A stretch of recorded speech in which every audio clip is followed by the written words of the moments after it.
subhanahu wa ta'ala in sadaqah and charity. Such a man who was known, he was heard during the tawaf, during the circulation of the Kaaba.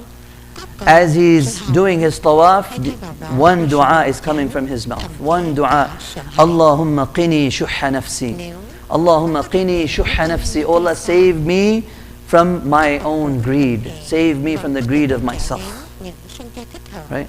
A dua that every one of us should say often. We ask Allah subhanahu wa ta'ala to protect us from our own greed.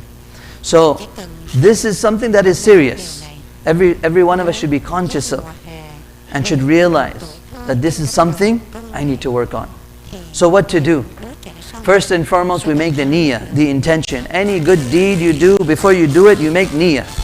That I'm going to do this good deed, and even if it's not fulfilled or done, the intention, Allah subhanahu wa ta'ala will make ways and the reward is there. And what better time than this coming, the new year is starting, the Islamic New Year, which is to begin tomorrow. That we make the intention, how we're going to live this year that is coming. If Allah subhanahu wa ta'ala has granted us this year, how am I going to spend this year? How am I going to balance my life and my spending?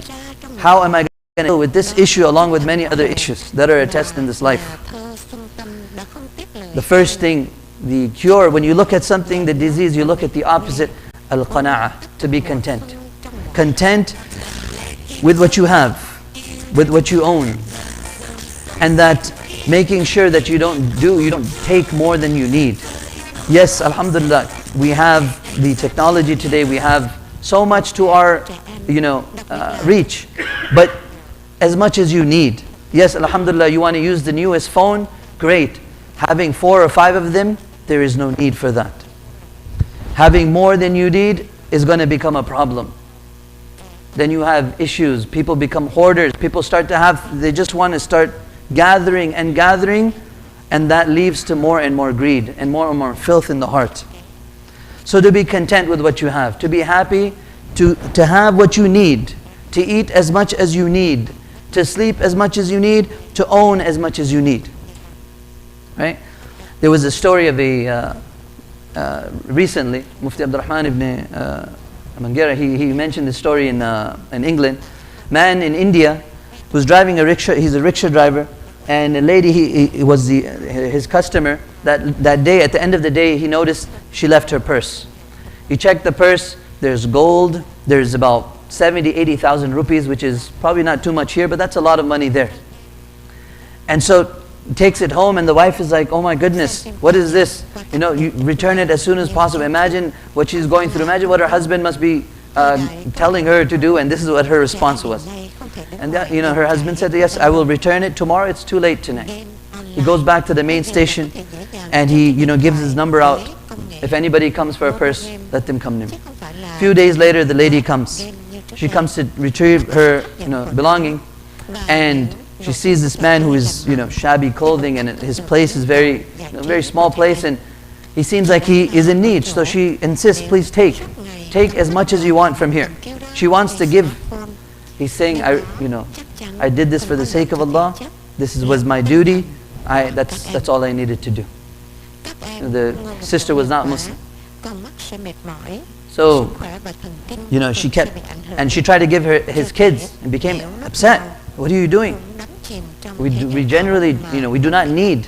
He said, I'm a poor man, no doubt, and I have a low wage, but I have this property, and we grow wheat, and the food from that is enough for us to survive on, and we really don't need anything. We are well off, we're okay. And even though he could have benefit from that, he realized that he is not in need, whatever he has is enough for him. It's just a reminder that there are people who might seem like they're in need, but they are very content. And that is wealth in itself. They are content with what they have. Right?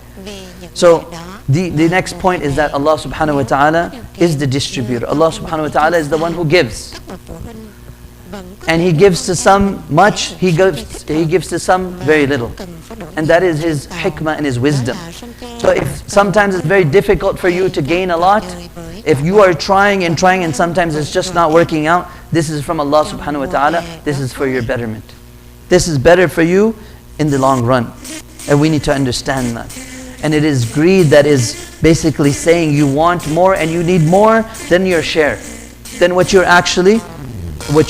are given, right? But that only makes a person miserable. That want for more, it makes a person miserable, and that person can never appreciate what they have, what Allah has blessed them with already, right? This is the problem with this greed. The third thing is to give in sadaqah.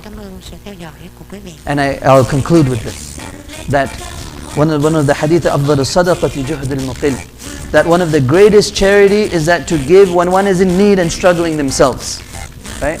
Person is not doing the best, but he is giving, and he makes a habit of giving. This removes this greed, this removes the filth and the effects of that greed from the heart. The fact that we're giving, the fact that there are people coming almost on a daily basis, on a weekly basis on khutbah, people coming for organizations, somebody is standing there with the box and asking for something, thank them. Thank them that they have given us a chance, that we're able to give, and they reminded us. Had we not given and had many weeks passed by and you don't give for Allah's sake and for those who deserve, then the heart becomes hard. Then that greed starts to build up. And we ask Allah subhanahu wa ta'ala to protect us from the greed and to make us from those who are generous and those who give in His path. أقول قولي هذا وأستغفر الله لي ولكم ولسائر المسلمين فاستغفروه إنه هو الغفور الرحيم.